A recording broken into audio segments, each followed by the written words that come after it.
Now its drums were deafening, its unity so as its division shaping strong opinion of our political bridge whose genesis was the handshake between President Uhuru Kenyatta and ODM leader Raila Odinga, the latest product of the unlikely political bromance culminating to a report that seeks to break away from a nation of blood ties to a nation of ideals. But will it?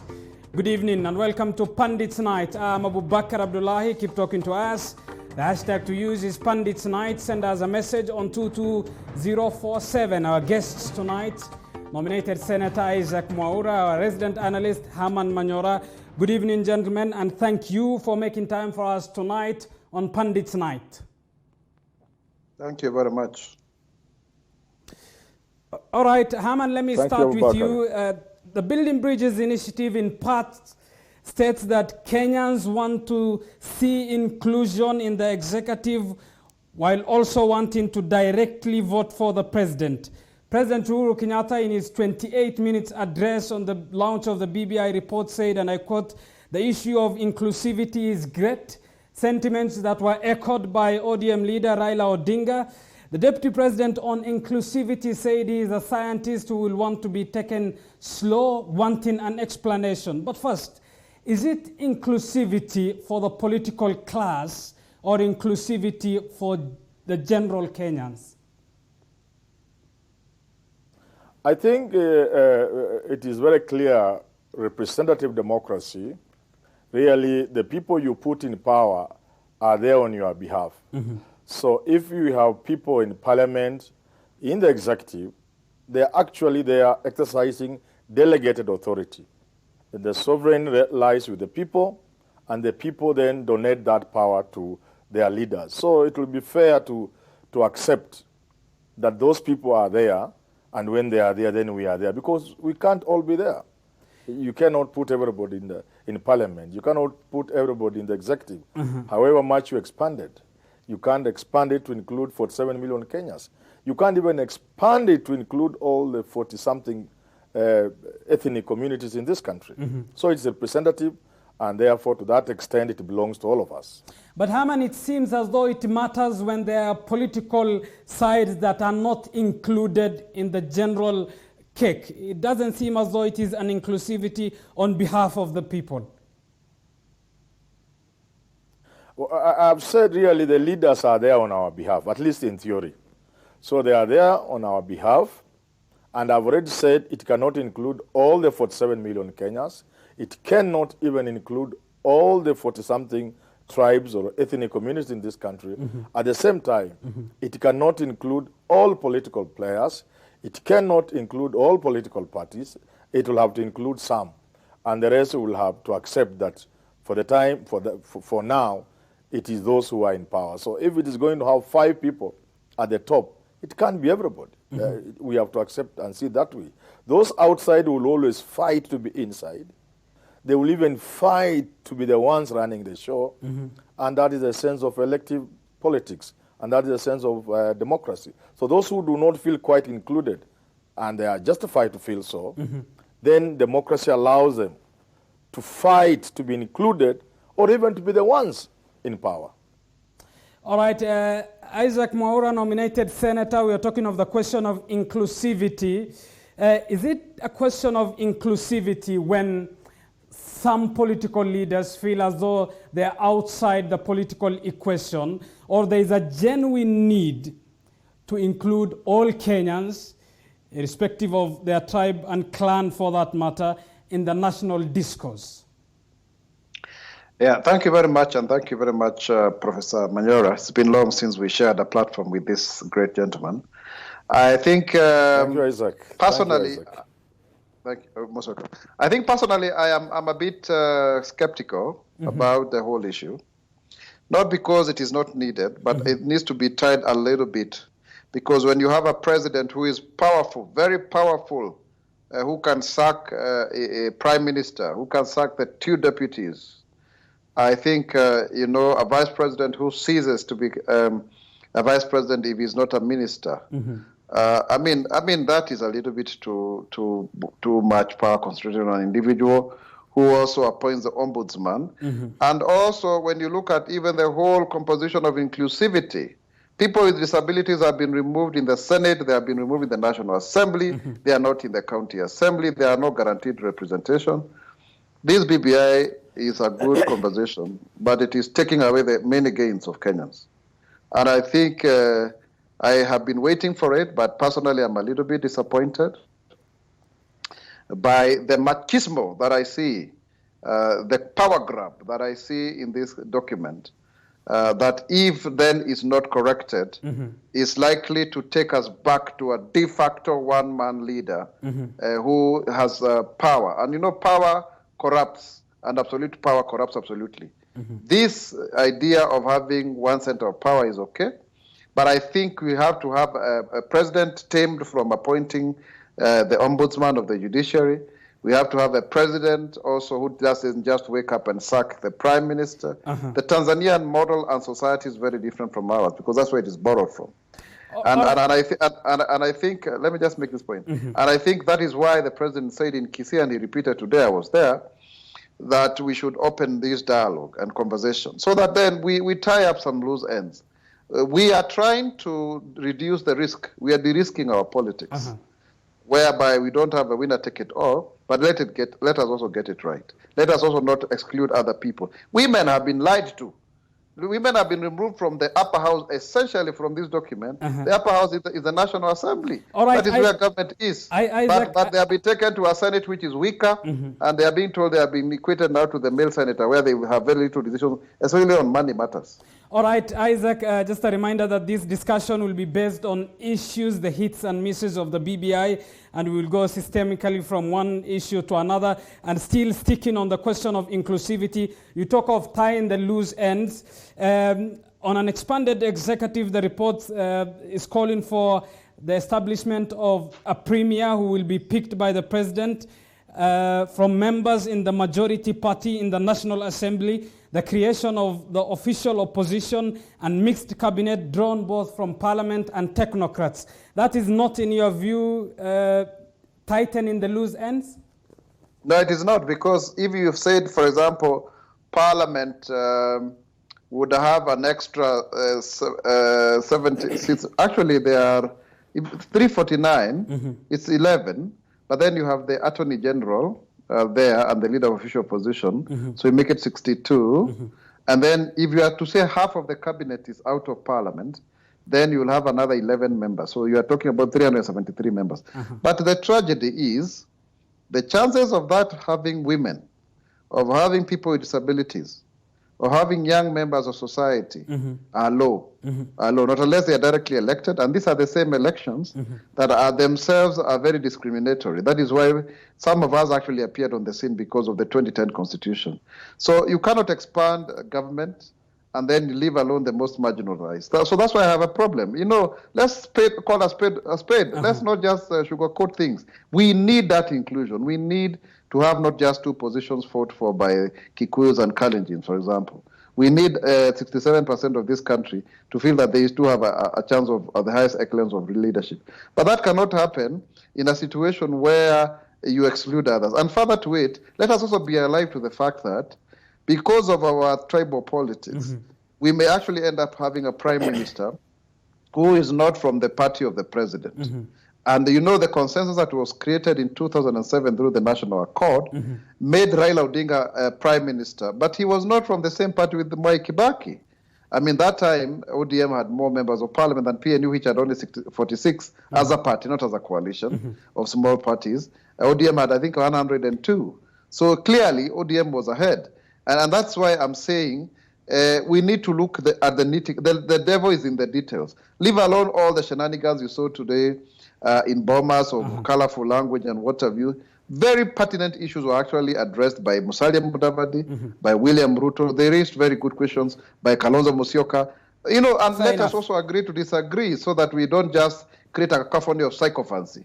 All right, and Isaac Mwaura, and I suppose you know this better than me, it's nearly practically impossible as well to include everyone, is it? Or is it possible in your view?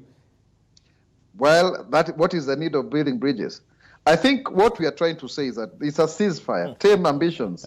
Let us create a modicum of of sobriety, where we recalibrate the state for the benefit of everybody, so that then, if it is, let me take the two protagonists now in our politics away from President Uhuru Kenyatta, Raila Odinga and William Ruto, they will even be able to make better coalitions if you have a broadened executive.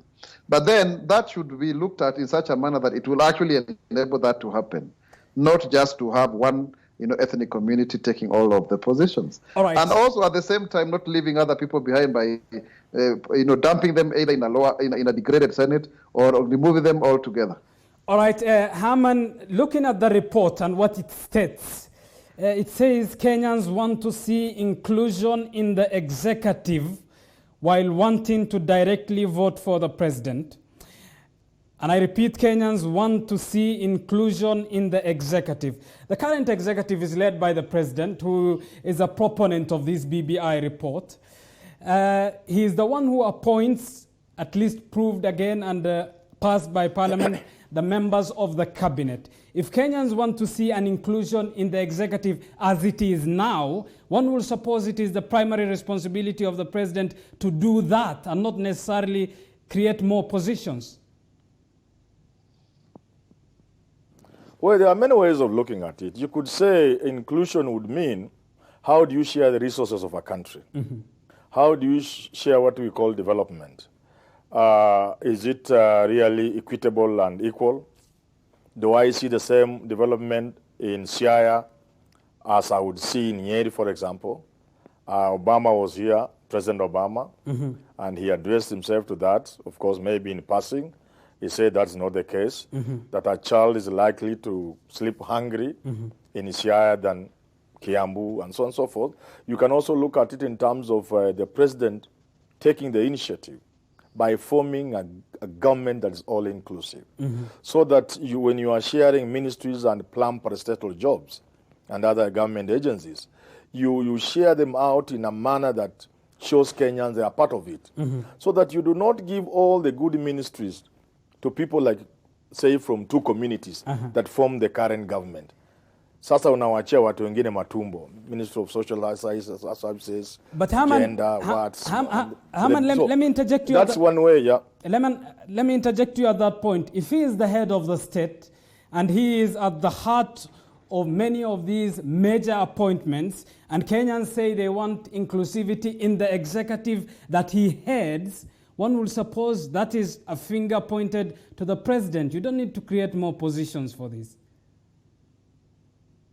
That's why I'm saying you could see in terms of sharing resources, maendeleo, development. You could see in terms of jobs, positions in government. If you look at them today, and you have to be honest, you will see that they are one-sided. They are not distributed evenly in terms of the planned government appointments. But you could also see it in the manner people are seeing it now. They are saying the only way we can feel we are part of this government is for us to be right there in the executive, and therefore the need for expanding that executive so that the people will be there other than the deputy and the president. You now have three or so others. You see, this is how people are seeing it. Now, it's quite another matter whether what we have been given by the BBI the draft or whatever it's called report really answers itself to that. In the manner, you remember the deputy president was challenging it, in the way other people have challenged it.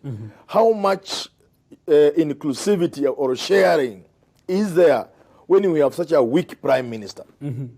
When the prime minister is no more than just a minister. In fact, in some forum I've argued, that prime minister given to us by the BBI is less powerful than Fred Matiang'i today. So in which way, Herman, is he less powerful? Is it really inclusive? Yeah, if you look at it, it really doesn't have much power. So people are arguing, and Isaac Maura has alluded to that. How much of inclusivity is that when that prime minister is that weak? But that's a debate for another forum, perhaps. But here we are saying you can view inclusivity to mean the expansion of the executive, and you have more slots at the top And that then amounts to inclusivity to some people. Yeah. All right, Mheshimiwa Isaac Mwaura, the expansion of the executive has been cited as a way of bringing more to the central executive power in fashioning inclusivity. But what dangers are there if a president decides to appoint whomever he wants, he or she for that matter, wants from any other ethnic arithmetic? If, for instance, the president is from tribe X, he decides the prime minister will be from that tribe, the lead ministers as well from that. I think that those are the safeguards that we are looking for, because on one hand, you don't want to discriminate on the basis of tribe. You know, that's a challenge of our transitional democracy in a pluralistic society. You get, where on one hand, you want to imagine you are a nation. And President Uhuru was very candid today. He said, we pretend to be nationalists, but we actually tribal to the core. In fact, the challenge of being a president is that when you campaign on tribalism, you tell your people you are going to change their lives, only to arrive at State House and you should be the symbol of national unity. So you see, when we were colonized as tribes. But when we got independence, we got independence as one nation. And that is a challenge that Julius Kambarage Nyerere observed at independence. And I think that is enduring. It is a problem with ethnic micronationalities as a challenge for Africa, as Wangari Maathai has put in a very good book called The Challenge for Africa. And I really must commend the BBI drafters, because the language is beautiful. You see, building bridges from a nation of blood ties to a nation of ideals. I mean, I'm just reading a very nice book by Francis Fukuyama called Political Order and Political Decay. And those are the issues about from biology to ideology. I mean, that is the point. But then the challenge that we have is that you cannot put it in the document. You only expect that we cannot afford to have one tribe, for example, ruling this country. It's not possible. Even when you say, for example, now Mount Kenya has been having president. But look, in the recent history, have we had a Mount Kenya voting bloc on its own ascending to the presidency? The last person who looked like he got that was Moi. And even then, he had to get votes from across the country because of the requirement. What we are saying is that before you vote for coalition A, because you'll have a coalition of the top 5, then you look at how they have distributed slots. Then you can say, and I use Kikuyu because that's where I come from, if this coalition A has a Kikuyu for president, then the other one has coalition B has a prime minister for a Kikuyu. And so that way then you de-risk, you say even if those ones get in, then we are sorted. That is why the president must not disappoint the prime minister. It should be a vote of no confidence, because now the numbers in the Senate, in the National Assembly, I beg your pardon, have been enhanced to the extent that now we don't just have single member constituency. You have multiple member, like Ruiru constituency where I come from, should have 3 MPs actually, based on the population ratio as per Article 89.7. So what I'm trying to say in short is that it is a coalition that will be formed. However, those who form a coalition with so and so, because of the nature of the fluid nature of convivial feelings around elections and the passions that dissipate after about 6 months, you need to guarantee they are being there. Otherwise, you can see what has happened from the bromance of Uhuru Kenyatta and William Ruto to the Tangatanga Kieleweke shenanigans that we have witnessed. Fair enough, Mheshimiwa. I want us to move on to the question of separation of power, which is a doctrine in Kenya's 2010 constitution.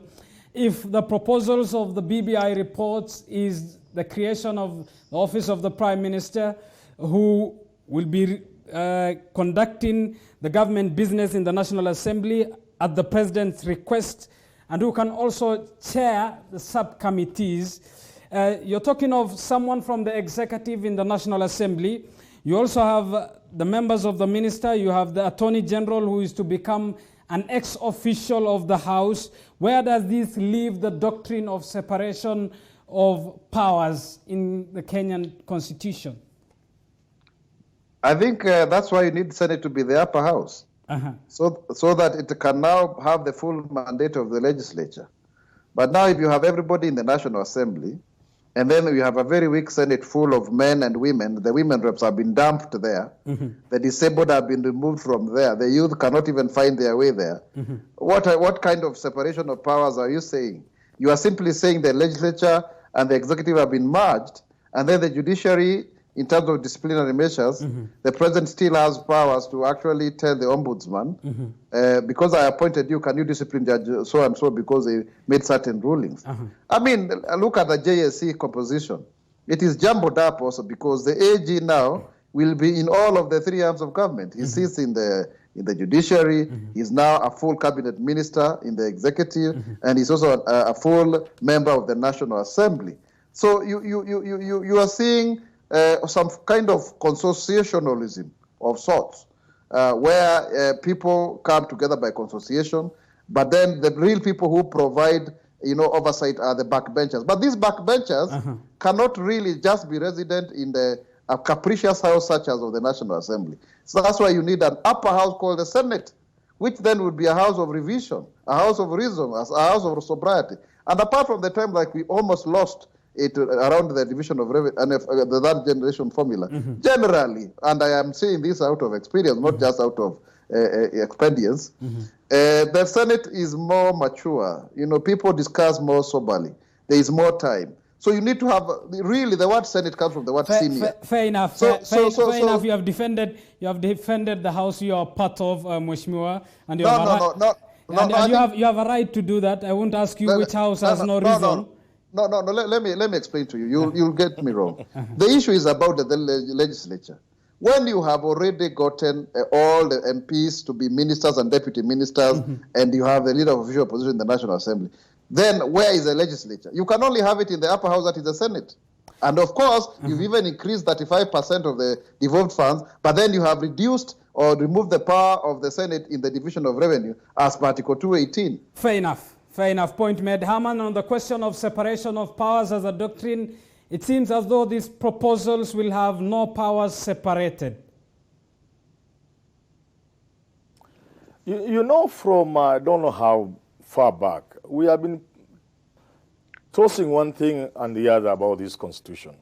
All the way from Bomas, CKRC, then Bomas, and Kilifi draft, Naivasha, and 2010 constitution, and now this BBI.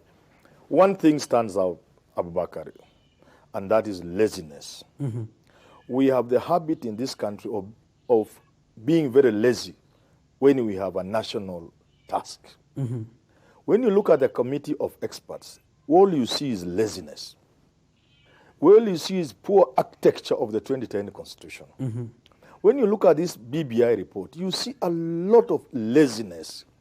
So this confusion, first, there is borrowing from all over the place. You are borrowing from South Africa, you are trying to borrow from the Westminster model in the UK, you are trying to borrow from the French, you are borrowing heavily from American model, and there's so much confusion and so much laziness if you look at it. So the issues you are raising are valid. The question of messing and not being very clear about the separation of powers is a result of that laziness.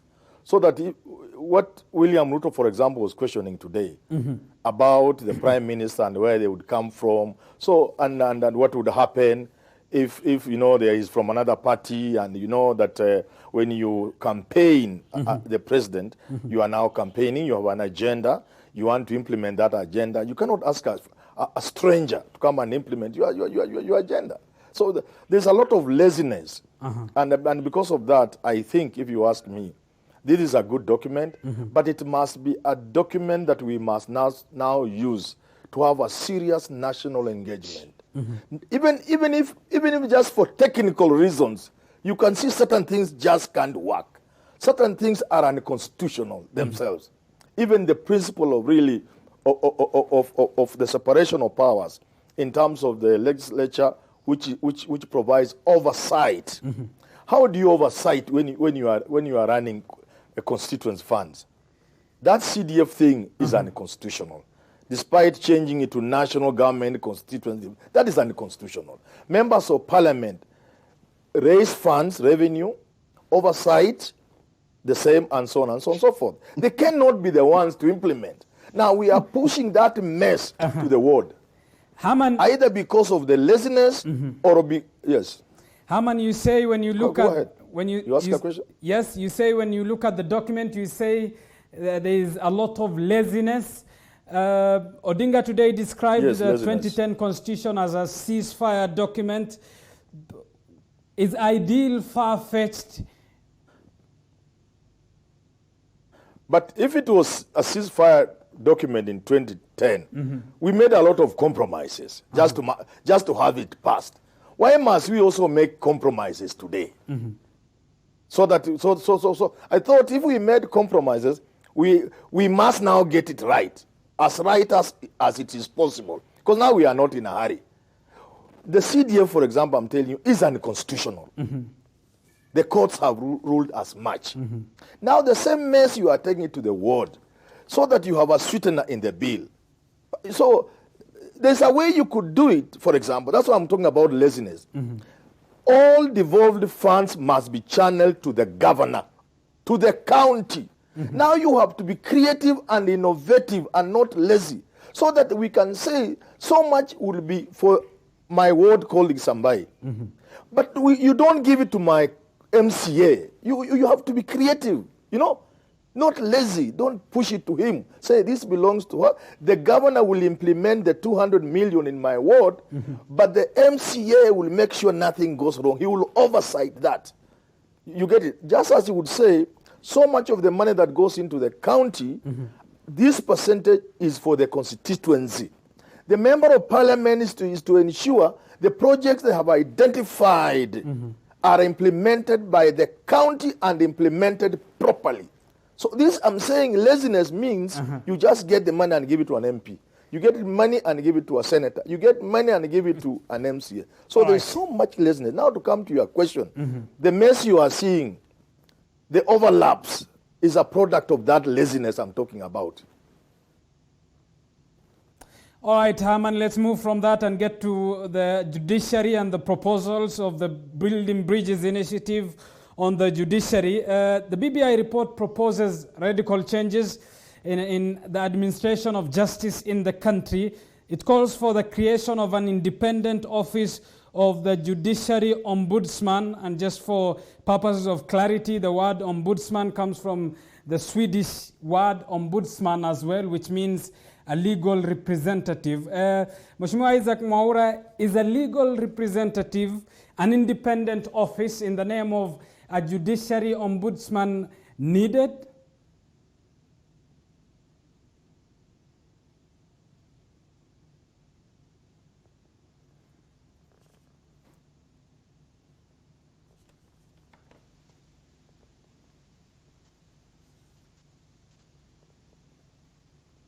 Oh, I can't hear him if he's talking, eh? Even me, I can't hear you. All right, can you hear me now? I suppose you can. Yes, yes. All right, Mheshimiwa You're Isaac, back, yes. Mheshimiwa Isaac Mwaura, I'm asking, the BBI report proposes the creation of the office, the independent office of Judiciary Ombudsman, which is from the Swedish word, a legal representative.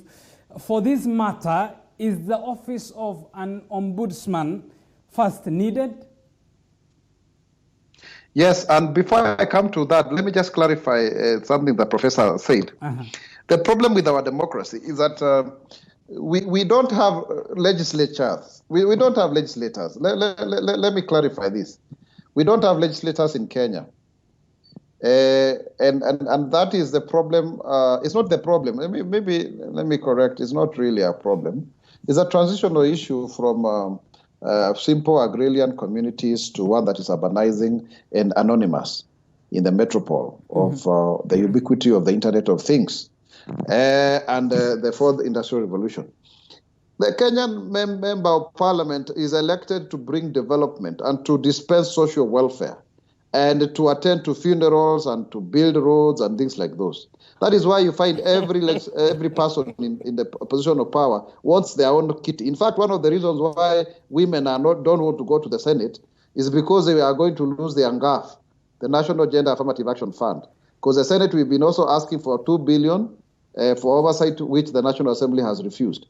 The reason why you saw members of the National Assembly refusing to approve the World Fund Development Bill that was developed by my own Committee of Finance and Budget when I had been the vice chairman, is because they never wanted to have MCAs empowered because they are more malleable and controllable when they don't have any kitty. Why you see the arrogance of the National Assembly is because of the CDA. But it is because also you only make sense, my brother. You only make sense if you can give out something out there. You can repair class, because those are the requests that we receive, even from me as an administrative member. I mean, all of the people with disabilities and where I come from, they want me to repair roads for them, and I've done that. We spend a lot of our monies to do so. So this is the nature of our work. We are not purely legislators, it's a hybrid. We do that and we also do development. So just to clarify that it's not a creature of parliamentarians, it's not a creature of MCAs, it's the demand from the ground. And if anybody wants to actually test, go to any village in this country and ask what is the role of a member of parliament. But and Isaac, let us also not say that those people are... Isaac Mwaura, it's a constitutional mandate on every member of parliament, elected or otherwise, to make laws. They are the ones who bring bills that become laws, and that's the process of lawmaking. Yeah, because that's a Westminster model. It's borrowed from the West, where people have had hundreds of years to have a cohesive society. But that's people within our constitution as well. Kindly listen to me. People have had hundreds of years to build a society, to move people into the middle of in terms of the economy. And so, therefore, they are very developed. Here in Kenya, you have a country that is reeling with a lot of poverty and inequality. And I can tell you, it's easier said than done. And Professor, maybe to agree with you, if at all, this copy-pasting of other models from other countries. Remember, those models are also consensus from those countries.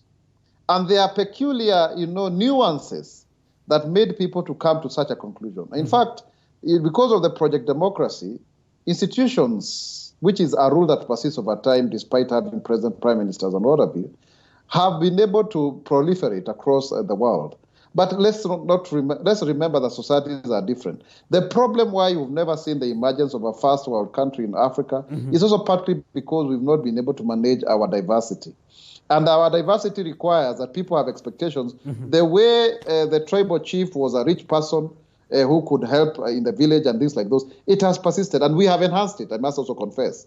Because of people having, a depravity and being bereft of ideas, it's very easy to mobilize on the basis of tribe and the basis of handouts. It has become a culture. All right, now let's come to the judiciary. Yes, go ahead, yes. Yeah, judiciary, yeah.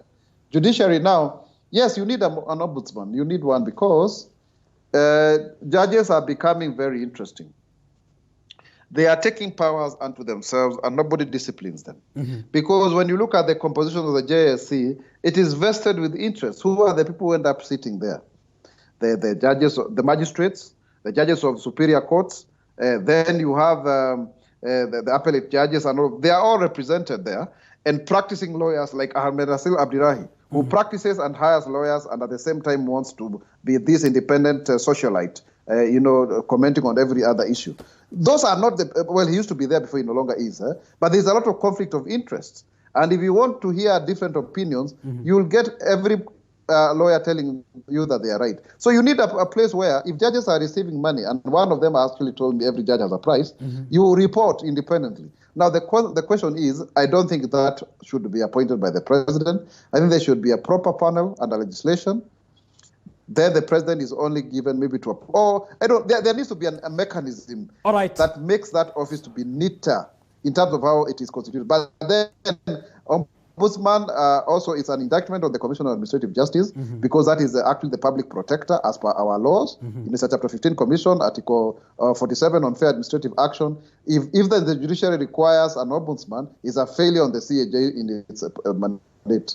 All right, and in your response to the question I asked Mheshimiwa Isaac Mwaura, you have used language that we do not approve of, and that is your own opinion. But Herman, if this is a person who is to be nominated by the president and approved by the National Assembly with a term office of 5 years, how independent? There are those who say this is scratching to the independency of the judiciary. First, do you see it as that? There are two things. One, I may want to agree with those who are saying the president was looking for an extra vote within the Judiciary Service Commission because he has 4 If he gets this one, then those are 5. Certainly he will be running the show. There is merit in that, whether or not that was the intention. One could be forgiven for thinking that way. But again, the second thing is laziness once again. We have had an ombudsman in this country. I think even Otienda Molo was the first or something like that. What has ever come out of him? The broad general national commissioner for the administration of justice was an ombudsman. What has ever come out of that? Nothing. We have had the police oversight authority. What has ever come out of that? Nothing. This is laziness. We must look at our administration of justice critically. Men and women with the capacity to think hard about issues and an idea. Look at our our administration of justice. Look at our judiciary. Look at our court system. What ails our court system? You start from there. Can an ordinary Kenyan get justice in our courts? The answer is no. Why? We must think hard, not lazily. We must have Kenyans sit down and begin to interrogate what it is that ails our judiciary apart from bribery, apart from corruption. There must be something wrong. For example, we have borrowed this adversarial system where the judge just sits there as the learned friends have a field day, speaking good English and in ties and suits, and he's just there watching. Even if something is going wrong, he can't intervene. We must be creative. We must be innovative and ask ourselves, with our state of development, how can the so-called Wanjiko walk into Kiambu locals and get justice? You don't need an ombudsman for that. You just ask yourself, how will Abdallah in Garissa, a herdsman, walk when somebody has stolen his camel? How can he access justice in Garissa locals? You start from there. So this ombudsman, we are so good at creating all manner of offices and commissions, which is an admission of laziness and failure on our part. Look at how many institutions we have created. Look at how many commissions.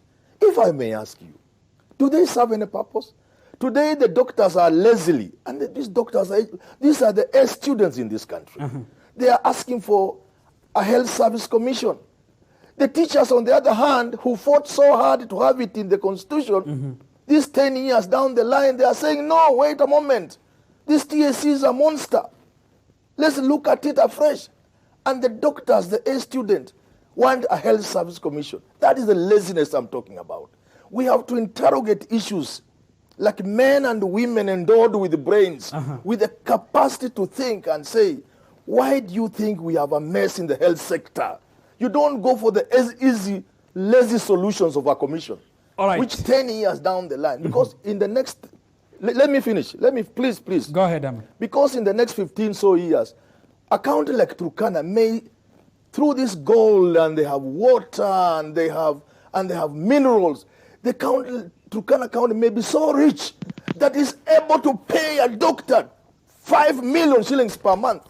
Why do you want to tie Turkana County?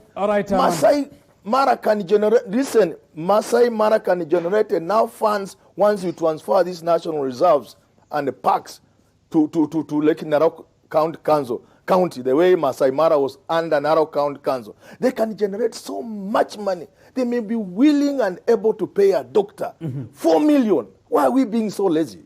By looking for a health service commission. This is the problem with this country. All right, Aman, fair enough. Any problem we have, we are lazy. Fair enough, Aman, you have made your point of laziness in this. But Isaac Mwaura, still on the question of the judiciary, the report also says that Kenyans are seeking for the establishment of special courts, which they say will, quote, address the increasing volume of cases and special crimes such as corruption and terrorism. The backlog of cases in court is coming amidst the executive's refusal, for the lack of a better word, of the appointment of 41 judges that were appointed by the Judicial Service Commission. If then Kenyans want cases to be hastened, and the executive has put a full stop in the hiring of these judges, despite a push from JSC, despite a push from the Chief Justice. Is this not a contradictory then? Yeah, I think first and foremost, it's good to say that there's something I call governmenting. Governmenting is where you create positions that do not bring any change. They are just sinecure positions that look very important, but in actual sense, they do not necessarily enable anybody from making progress with regard to resolving the problem that you wanted to address. Now, the judiciary fund is important, and I think it needs to be created so that you also have a centrality of a repository of all of the monies that are appropriated by Parliament, but also the appropriations in aid that the judiciary collects. Because at some point we saw even containers being said that they are they are courts. So that is one thing that we need to address. Number two, I think it's not just a question of appointment of judges, which has become an issue. I actually, on that one, I'm with the side of the president. You don't just say the president has no hand, his work is just a rubber stamp. Would you just forward the 41 judges and that is it? That politically, it's not very good. You either just don't have the president appointing judges, the Judicial Service Commission, that just like the way the Parliamentary Service Commission or the Public Service Commission recruits people, they are just recruited by the Judicial Service Commission, and that to then you don't just take names to the president just to agree, and that is actually the problem with the judiciary. I think also I agree with the reforms around where you determine how the Chief Justice may leave office 6 months before time. I mean, you have to recruit, and the one must also have been recruited before the other one retires, and also, capping the years of the president of the Court of Appeal and the High Court to 5 years, so that you have more people actually leading those courts. But I also want to say that you have to have legalism or legalistic behavior, legal-seeking behavior, where people are demanding their rights. But you have also to have you don't want to have a gridlock where nothing moves. That's number one on the judiciary. Number two, you don't also want to have you have to have a strong state for it to be tamed. You don't just tame anything and anyhow. I am increasingly asking myself, how capable is a nation state or the state itself, able to actually superintend the affairs of Kenyans by being an independent arbiter? I don't think we have such a very strong state. Maybe certain elements of the states are very developed, like the police and the military, if at all, to some extent. But in terms of service delivery, the legal gridlock and the clogging of the system is part and parcel of failure of service delivery. So it's not just a question of increasing judges. It's a question of us also going back, and this is a great point, to our traditional restorative justice mechanism. This report talks about it, by the way. I've read I've read cover to cover the 2 or 4 pages. So I'm not just speaking, in a cursory manner. Let me ask you a question. How do you have one individual making a case? The African way of doing it is as you have a council of Jodongo, the council of elders, the Jurinjeke.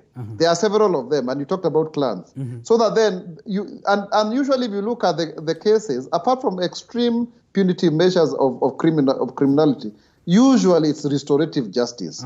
But we have gone for kind of retributive justice, which is from an individual contractual society, and which is also adversarial in nature, where there's a winner and that kind of a thing. So that is also what we need to think. Is this really African? Do we make our legislation as positive law from our traditional sources? What actually, and this is BBI report actually addresses this. It is very good in actually the body, but the recommendations are the ones that are shallow. They are not robust. How do we make sure that there is the Africanness, the Utu, the Africanness, is actually also reflective in our judicial system, so that people don't have to go and hire lawyers, a good number of them who are crooks, who run away with people's monies. I have to deal with this issue. I know you talked about me using a certain language. I beg your pardon, but that is what I'm referring to. There's a better way of resolving disputes. All right. Point made. Remember, you're watching Pundits Night with me, Abu Bakr Abdullahi. Keep talking to us. The hashtag to use is Pundits Night. Send us a message on 22047. Let me sample some of your feedback on 22047. Julia from Lurambi Sub-County says, for the first time, I'm agreeing with Manyora.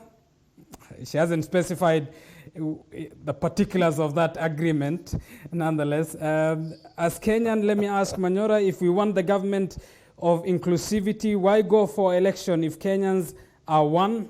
I suppose you will answer that, Herman. Watching from Vihiga County, Shiro Ward, Mimini Roda, keep it up, she says. Happy birthday, someone says, President Uhuru Kenyatta, Barikiwa Zaidi, that is Nixon. BBI or not, all I long for is passable roads in my village, fully functional dispensaries and good schools. That is Nixon. Mwangi David says, relax, BBI was not launched today, we will come back. David Saruni says, hatutaki BBI. Alfred Wanga says, I'm voting yes. You have a discretion to which side you will vote if at all it gets to a referendum nonetheless. Peter Mbugwa says, this is not true, we don't want BBI. Samuel Mahungu says, to me, Ruto carried the day. I suppose that is following the presentation. Of course, the speeches earlier on today at the launch of the BBI document at the Bomas of Kenya. Kenya Mzalendo says it is a no. Let me sample some of your views as well from Facebook. Godfrey Wanaswa says, watching from Naivasha. Mary Minor says, don't be bringing this issue. Of course, we have to discuss, Mary. We are liberal democracy, so do we have a chance? Nicholas say, on Facebook says, ukabila ndio imeongezwa sasa. Kemkemboi Kipkorir says, Poleni, work hard. I don't know what in reference that is to. Jason Letik says, tuned from DXB. Isaac Okeni says, viewing from Hamisi Sub-County. Emmanuel Simiyu says, watching from Kihoto, Naivasha. Bet Kiptoyor says, Kenya imetekwa nyara by few selfish people. Nonetheless, keep talking to us. The hashtag to use is Pundits Night on Twitter. Send us a message on 22047. Your voice matters, your opinion counts, and the discussion continues away from the creation of the Ombudsman and the judiciary and what the BBI is recommending as proposals. Let's get to the question of gender. And Herman, I ask you this question. The BBI, if approved, will see a proposal in which every person vying for the gubernatorial position, any for that matter, will have a running mate of the opposite gender. Kenya now has a record 45 governors who are male, mostly deputized by male as well. Will this sort out the gender headache in the equation? You know, I like being very candid. Sometimes I make enemies because of that. On this gender issue, I was doing a radio interview with an international radio station today. And this lady interviewing me was very surprised with my views, actually shocked. Look here, women constitute 50% or thereabouts of our population. You cannot ignore in the affairs of state such a critical mass in terms of the population. That said, we must also, again, even before we move further, agree that the women are our wives, they are our daughters and mothers and all that kind of thing. And they need to be part of government. But let's not borrow from outsiders. And who are the outsiders in your view, said, if you look at our constitution, there's a lot of civil society influence, and this has come from outside. They are outside people who are trying to make us in Kenya do things which even you can't do, and which have not even been done in America. And I was shocking, I was trying to advise a certain young man, he's a secondary school kid, I found him playing around with girls, and I was telling him, the law is so bad in this country that if you are found, both of you are students, you could go in for 16 years because she's underage. Yet the people who bring these laws here, in America you can marry a 14-year-old girl legally. I'm not saying it's good. 16. You know what I'm saying is, there are so many things in this country we are borrowing from others. We say when you divorce 50%, even the Wazungus who are bringing those things, they have not reached there. So this is a problem we have had with our 2020 constitution. Some of these things are being experimented on by activists in Europe and America and elsewhere. We are being forced to import them. we will include our women. And the best way to include women is to remove all obstacles from the way. People who are young like you, Isaac Maura and Abubakar, you may not know even opening a bank account was not easy for a woman in this country. You may not even know a woman could not travel on her own with a passport. She had to bring the husband or the father. We have had many things. You may not know it was very difficult for a girl to access education in this country until as recently as 1979, 80, when Moi came to power. He came to power and did mass introduction and opening of girls' secondary schools. When I see people vilifying Moi, sometimes I say it's because they don't understand. All these boarding schools you see for girls are actually single-handedly from Daniel Arap Moi. God rest his soul. What I'm saying is there are so many obstacles that women have faced in the various spheres of life. We must try to remove them and encourage them to take part in the leadership of their country. But to load women into institutions, there are two problems there. First, you do not set a good example for hard-working young girls. Young girls want to know there was Phoebe Asio who became an MP of all places from the political Nyanza. Before Phoebe Asio, the first election results, Abubakar, used to come Kisumu town.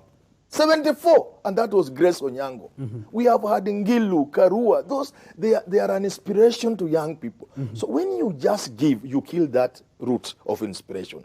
Secondly, when you give people, you load our parliament with the people until now you want to blow it to levels, it becomes a market. It's already a market, but it's now becoming a madman market, a market of madmen, or where dogs are sold, like in Lurambi, you know, Zinapewa Bangi. You see, that's what we are doing. But finally, on this women issue, finally, this country, and I hope people are watching and listening, this country is at a stage, Abubakar and Isaac Maura listening, and Kenyans, where we must take off. We must develop. The kind of poverty I see in this country, I get hurt. Me, I get affected. When I move in places like Kibera, and I see people cooking madondo na ugali, and the raw sewage is passing there under, the omewekele rafter, and on top, something like a bridge, and sewage is passing under, wanapika chapati there and a madondo. I want to cry. So what do we need to do? For us to move forward, we must make sure for every assignment, for every job, we have the best man or the best woman. We have a plane to fly across the Atlantic to America. We want the best pilot, not a Luo. When you are sick and you are wheeled into a theater for surgery, you want the best doctor, not a Luo, not a Somali. This is where we are. I must finish, and you must allow me to finish. I must finish by telling Kenyans, most of the arrangements you see in Europe and America and the rest of the rest of the world, these people achieved these things through blood and iron. They arranged, they came up with the system they are having, the development, the civilization. They achieved through blood and iron. Now, once they had formed themselves at a certain level of civilization, they then moved to the next stage. And Germany is the best example, where they knew the meaning of talent, the meaning of meritocracy, the meaning of the best man and woman. And to this day, they will never give a job to the person who doesn't qualify for it. But they can afford a few luxuries, like, oh, women empowerment, oh, this and this. But Haman, we are not there. Haman, Haman, let me interject. Just a moment, I'm finishing. No, Haman, let me interject. Let me interject you at that point. It's not luxury, Go is ahead. it? It's not luxury. In Kenya, for instance, we have more women than men. 24 million women, 23.5 million men. This is a gender that for the longest time has suffered violence, including of sexual violence, rape, physical violence, sexual assault, lack of voice in the political spheres. This is not a luxury. This is what they are demanding. They are demanding to be sitting the table. You as a man will sit or is already sitting at. What I'm telling you are two things. Number one, I'm telling you we remove obstacles. And I'm giving you an example of things can even surprise you.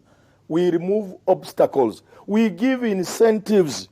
In Mozambique, I think there's something like that. For example, I've argued, why don't we encourage political parties to bring women from places where they dominate by using part of the political. And I had somebody in Bomas, I think, somewhere talking about it. This BBI. I think they must have borrowed from me, I think. Let me brag a bit. Where, from the political parties fund, you say, for every one woman you bring in parliament, ODM, Jubilee, you will get so much money from that political. And we can work that way. And I'm saying, that's the thing I'm saying. Now, in terms of the luxury, I'm saying, we keep saying that it's the people we are working for who must decide. If we have more women voters than men, if we really Kenyans wanted women in parliament, what easier way than the men and the women to gang up and vote for the women? The women even have more numbers. It's the women who vote in this country. So, on the one hand, you talk about giving people what they want. When you get to this, do they really want it? Do women really want women in parliament? All right, Herman, you have made your point. On the and I'm saying we will encourage them to go to parliament. All right, Herman, point made. On the same question of gender, Isaac Moro, you want to react to that? Yeah, and I hope maybe we can also finish with this from my end, that I think this is not something that is also very well cast. I mean, it's a facade. It's a fallacy that women will be deputy governors. The word used there is consider. Now, when you are considering, you are not obligated. Yeah. At the same time, you go to the Senate, then you say, you have a male and a female senator. So being a senator is no longer as attractive, because then you split the powers into two. And then the county assembly, you're given 10 years for the nominations, the best loser, actually, that's what they're calling it. So I don't see much gains, actually, from this. But yes, I agree with you that women need to be empowered, but not to the detriment of the boy child also. Let's not also emphasize that women are the ones who are marginalized. Many young men out here have no jobs. In fact, the boy child is now the one who is aggrieved, because whatever used to define a man is no longer defining him. If it's a job, it's a car, women are doing much better than men. If you go to the evening classes, Abu Bakr, majority of the people who are going for those evening classes are women. So let's just not over-amplify things unnecessarily just because it is politically correct. I think men vote for themselves. Men are the ones who also get voted by women.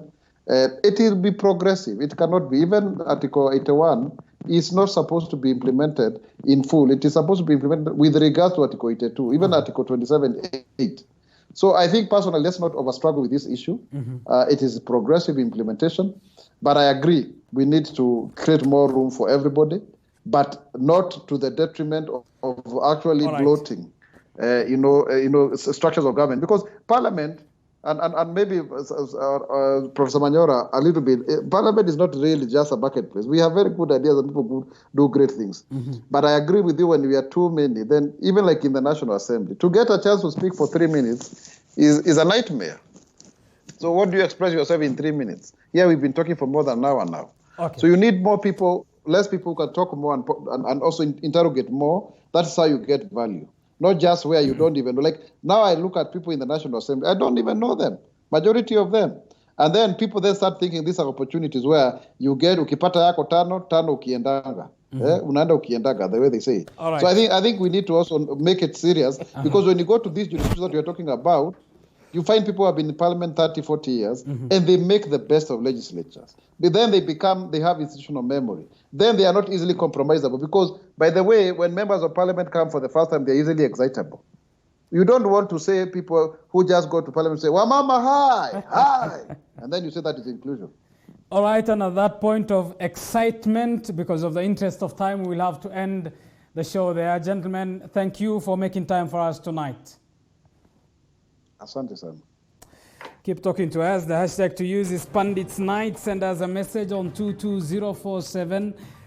Your voice matters. Your opinion counts. The discussion continues online. David Wanyonyi says, watching from Kitale. To him, he says, no to BBI. Abraham Wekesa says, the hustler represent millions of Kenyans, and therefore let's respect one another when in public. The Bible says that the truth and it shall set you free. Abdul bin Salim on Facebook says, those who are shouting are empty debas in the house. And that's where we'll have to end the show tonight of all nights, as always. And so, as always, on behalf of the entire team that made this production possible, I'm Abu Bakr Abdullahi. Enjoy the rest of our programs.